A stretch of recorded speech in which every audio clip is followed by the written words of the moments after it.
Welcome to Inner Light, a space for gentle inquiry, inner truth, and the quiet courage it takes to live authentically. I am Saima, and today I'm joined by a illuminating guest, Dr. Christiaan Oranje. Brings a deeply deep perspective at the intersection of psychology and spirituality. So, together we explore how suppressed emotions and unexpressed inner worlds often manifest in our outer lives, and how awareness can become a pathway to freedom, purpose, and genuine joy. So, this episode is an invitation to turn inward with honesty and compassion. So, Christian, once more, welcome to the show. Thank you, Saima. It's a pleasure to be here. You're welcome. So, Dr. Christian, before we explore the patterns and consequences of suppression, I'm really curious. When you look back at your own life, when did you first sense that what you were carrying inside was quietly shaping the direction of your outer world? It has to do with what you mentioned just now in your introduction. What happens when we run away from hurt? And to me, what you're talking about and asking for has been very clear in my life. There has been a moment where overnight something happened which turned me, I was about 8 years or young, the inner light I was so much in touch with disappeared. So one day I was still radiant, full of aliveness and enjoying life. And the day after, it was dark, the light disappeared, and it stayed dark for 49 years. Now, as you may know and remember, that I primarily work with affluent soul seeking women over 40 who have it all, that feel empty, unfulfilled, and struggle to be happy. First of all, I use the work that I do with them to illustrate certain principles that may be valuable, and I trust that is valuable for the listeners, anyone listening here. At the same time, I mention it because what I have encountered in what I just described, I recognize in them. I see that it is happening in them as well. And at some point, my heart called me to be of service to them. Because, yes, it has stayed 49 years. Um, I have been in this darkness. I didn't know at all what the heck happened, why it happened, and also not knowing how to resolve it. I did resolve it eventually, but it took me 49 years to figure it all out. And the thing that I find myself kind of in common with the women I work with is that I describe my state often as that I suffered from a particular type of depression. And what I mean with a particular type of depression has to do with the following. We humans are created with a conscious, with a subconscious, with an unconscious. Now, the characteristic of the sub and unconscious is that we've stored things in there, and also another way to say this, there are things happening in there of which we are not yet or not anymore conscious of.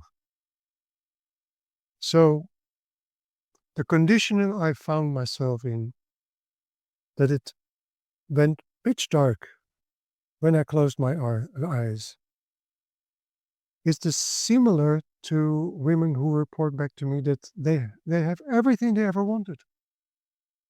And still they feel empty, still they feel unfulfilled and unhappy. And it has to do with that somehow, and that's important to understand, it happened on an unconscious level that day.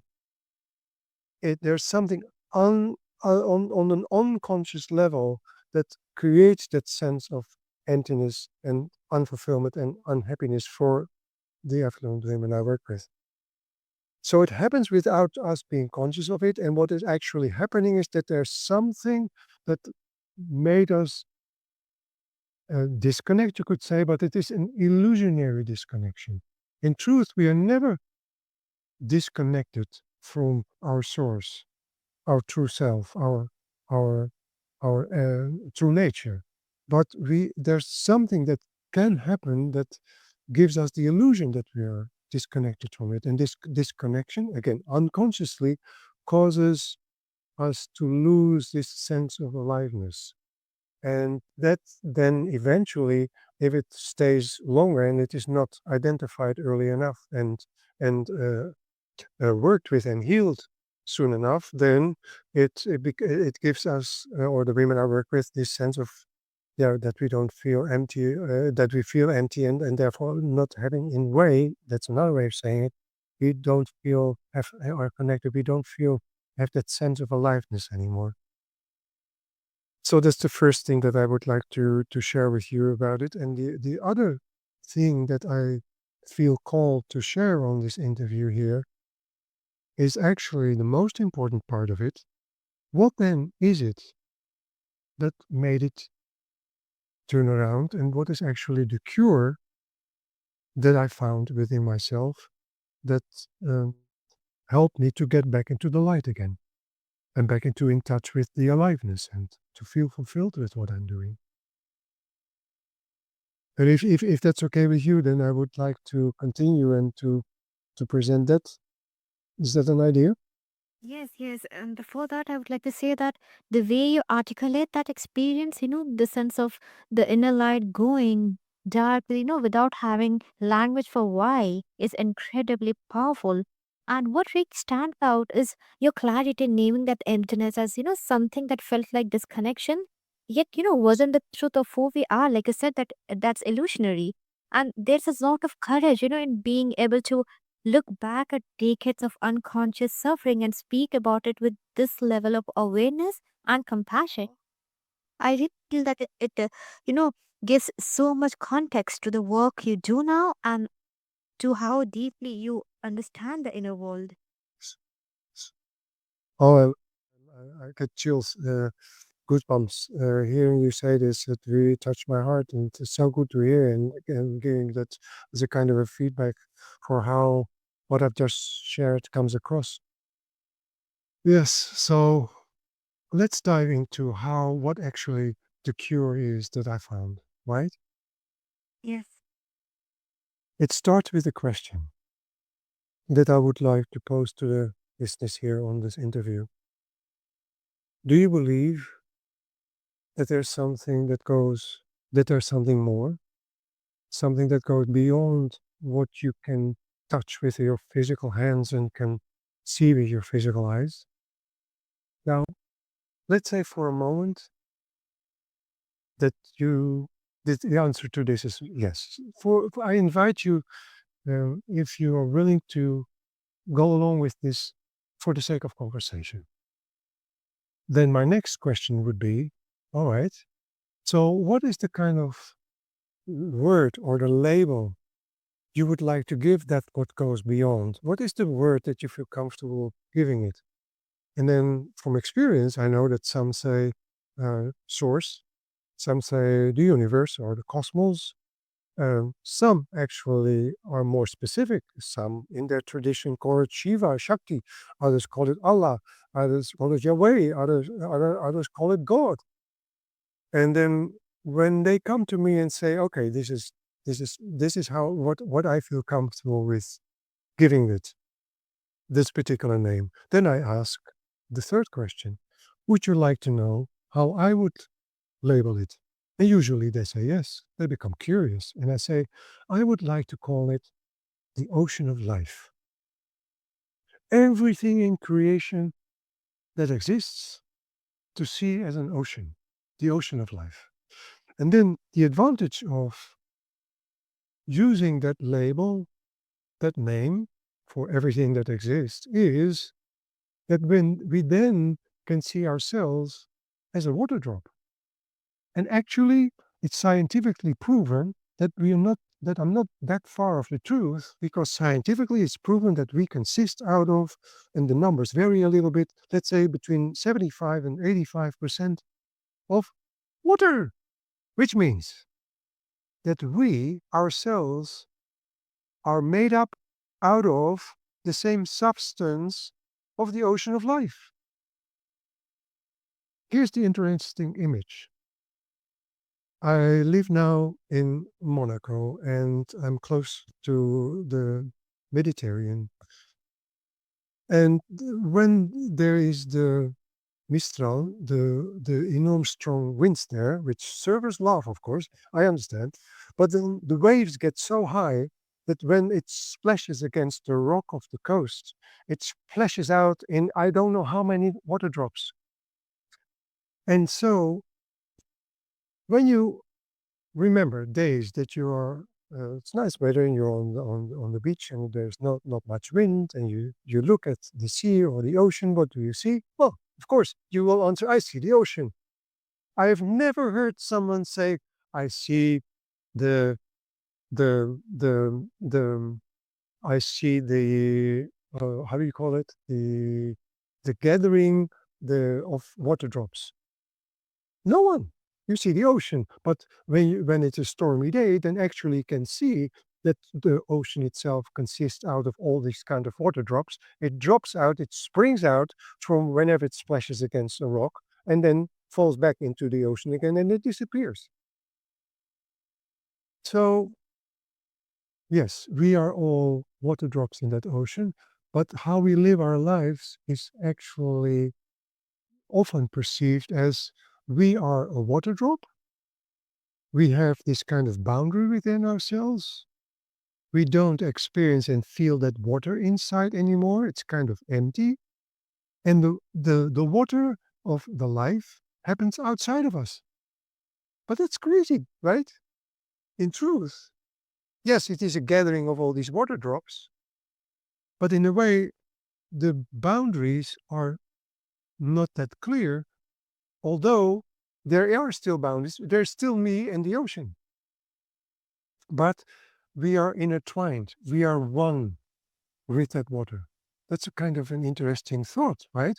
Still, we can identify ourselves as the water drop, but at the same time, there's actually no boundary. We are one with the totality, and the totality is part of us.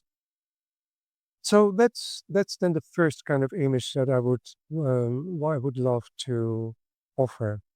Often, another label that is used for the ocean of life is spirit. And here we come to another word that relates to that is often used for us, for the water drop, us being the water drop, and it is our essence, our true nature, our true self. And here comes the word, our soul. Soul is the unique individualization of spirit. In other words, in our human form, we express spirit in a very unique way. I mean, look at your fingertip. You have a fingerprint. You have the only one in the whole world that has this fingerprint that you have. That's what we are talking about. But here comes the other part. And that is a different view on how usually soul is seen. And I present this all because it is giving you the clue of the cure I'm talking about. In what I've come to understand is that it is not a situation, and oh, sure, if you agree with me, that's fine. I'm totally fine with it, and I will respect that you see it differently. But please allow me to share my view on it, and that is that soul in itself is not something we have individual. We do not have each and every one of us an individual soul. What I see is that the soul is a territory where beings, and being means what we are in truth without a body, where beings live, like Monaco, like London, like whatever city you name. That's a territory where humans live. The soul is a territory in which beings live. Now, if you see the soul as a diamond, then all the beings that are part of that diamond can be seen as the facets of that diamond. So, what is true to say actually is that we humans are a soul facet manifested in human form. And that is that soul facet in us that is often used and called our higher self. Now, so higher self functions in a way as the intermediary between the soul and the human. It is what helps us humans communicate with the soul, which, by the way, is also in this kind of way of looking, is seen as our true home. That is where we come from. Um, that's often also why some particular light workers among us feel sometimes homesick. It is we long from the place where we know our true home is, and that is our soul. In that sense, the territory is where we live. Now, so here we have the human, we have the connection with our higher self, we have the connection with our soul, and through our soul, we are connected with everything there is spirit, the ocean of life. So when there something like a sudden, unexpected, negative, impactful, call it traumatic event happens, like that happened with me that particular evening, where suddenly the next day the light disappeared and I found myself in darkness. That's where the illusionary disconnection from me with my higher self and the soul and spirit happened. Something got in between. Something negative interfered, in which I could not experience and feel that light, which is always there, still there, but I could not feel it anymore. I could not see it. I could not experience it anymore. And that is then, of course, what is causing everything like the emptiness, unfulfillment, and you name it.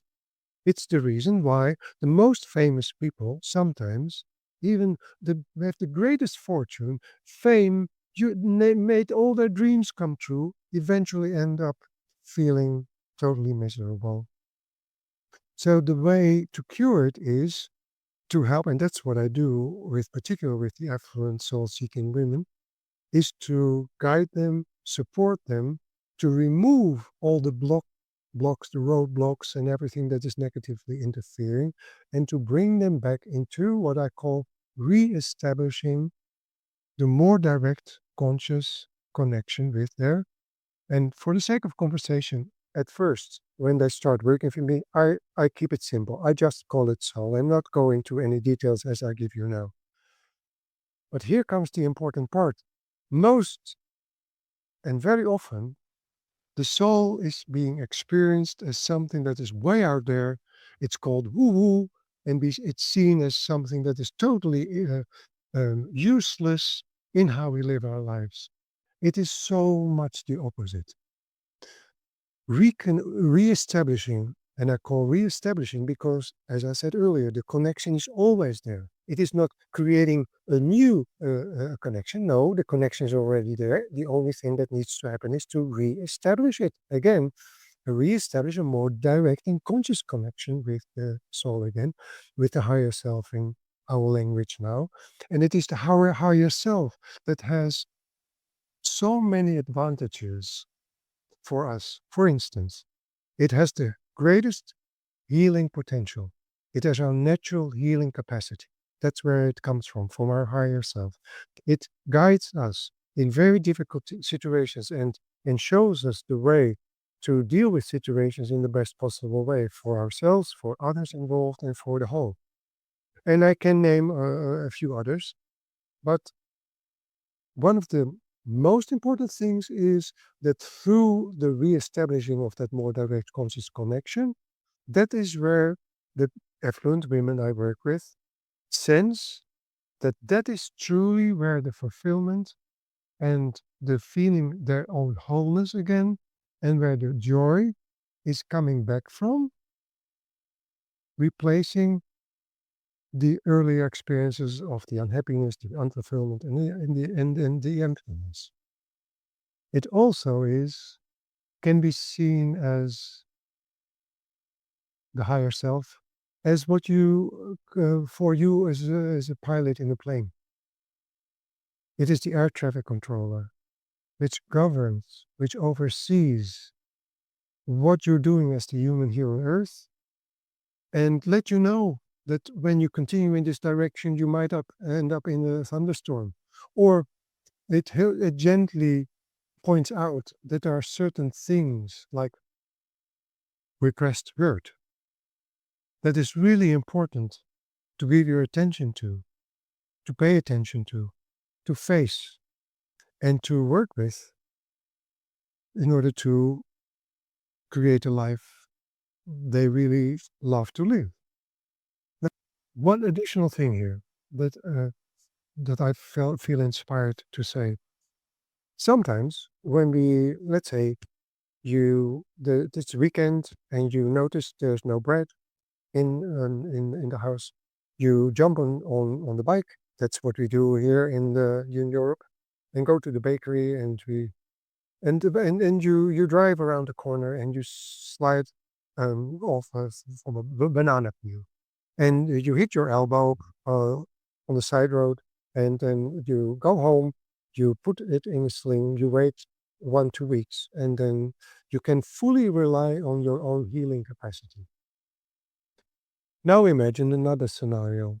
Again, you drive on your bike to the bakery, and while you go through the curve, there's a garbage truck coming from behind and kicks you over. And there you lie on the road with a leg where a bone is sticking out.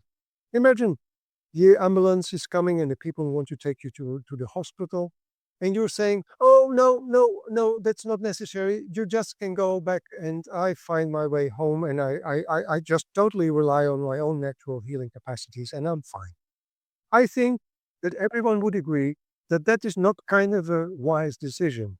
Sometimes, and that's the point I would like to make, sometimes in recovering certain conditions we suffer from, like in my case, the darkness that I experienced, for the women I work with, the emptiness, feeling unfulfilled, and the unhappiness. Sometimes it is necessary, and that has to do with accessing the unconscious and working with what is stored in there, where often the blockage comes from. That is a situation where it is really at recommended to consider working with someone who is experienced and specialized in doing that particular work, like what you do when your bone is sticking out. You go to the hospital and you rely and you ask for assistance or a surgeon who knows how to deal with it in such a way that after a while you can just take a walk and do your jogging and whatever you do, without any kind of hurt or anything hindering you anymore. That's profoundly moving, and that's really a beautiful metaphor, Dr. Christian. Like the way it describes, the ocean of life and ourselves, not as separate from it, but as expressions of the very same substance, feels both humbling and empowering. And I really like it how you said seeing the soul not as something we have, but as a vast territory we are. It really invites people to, stop searching outside themselves and start sensing what's already present. And it's such a compassionate reframe of identity, disconnection, and even suffering. So before we wrap up, I'd love to open the space to you. As we're running short of time, I would, if love to ask you, you were able to, you were, you want to share something with the listeners. Yes, first of all, there's a takeaway I'd like to leave you with, and that is whenever you want to change something or you're confronted with a difficult situation, what most likely happens is that it has a negative impact on how you feel and think. It makes you slide into a lower vibrational, also known as a non resourceful state. And that's logical. We know we are human. Being in fear and in fight, flight, or freeze state is an example of it. But this is the last thing you want to see happening, because in those kind of challenging situations, what you actually need is to have the energy and the vitality that gives you clarity of mind, strength, determination, whatever you need to deal with it. What you need is something that helps you do exactly that. Something that helps you shift from a non resourceful, lower vibrational state into what I call a state of excellence as quickly as possible. and to maintain it while the situation you are in is still challenging and perhaps unbearable. Now, so for anyone listening who feels that this is something you could use, I'd love to offer you this as a small gift. It's a short, downloadable ebook called The 5 Steps to Transform Any Negative Feeling or Thought Anytime, Anywhere in 7 minutes or less. I created it because when I look at my own life, I carried negative emotions and thoughts with me way longer than I had to, simply because no one ever showed me when I was young that all this can be transformed much quicker, even when needed instantly in a moment. The advantage of this 5 steps ritual is that it prevents you from suppressing of what you don't like to feel or think, and instead to turn those negative feelings and thoughts into ones that energize, empower, and uplift you. You'll find a link in the show notes. It's a simple download and you'll receive it by email. In addition, for those of you listening here on this interview, you who have it all yet still feel unfulfilled and sense the desire to take a deeper step, for you, I'm also offering a complimentary From Pointless to Purpose treasure map consultation. It's a 1 hour conversation where you can experience how I work, ask your questions directly, and explore whether I'm the right person to assist you in making the changes you want or need to make. Just to be clear, this is a no pressure consultation. There's no obligation. It is simply an invitation to explore. Mhm. Thank you for spending this time with us on Inner Light, Dr. Christian. And listeners, if something within you stirred during this conversation, allow it space. You do not need to fix it today. Simply notice. Until next time, may you meet yourself with honesty, presence, and the quiet courage to let your inner light lead the way.